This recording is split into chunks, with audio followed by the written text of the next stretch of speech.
Oo, i-rate niyo na nga. Ilan po dyan hanggang 10 after po na drive kung ano gusto niya. Dito naman po. Dito naman po.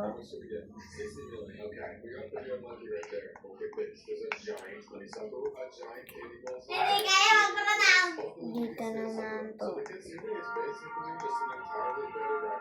Tatlo po yung bedroom dito. Kasi yung ate at saka si Carlo at saka akin. Doon. Swimming pool, bathroom. Ito naman po. Nagmamadali po ako.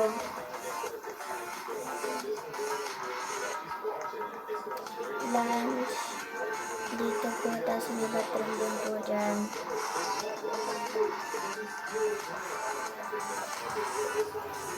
Bye-bye.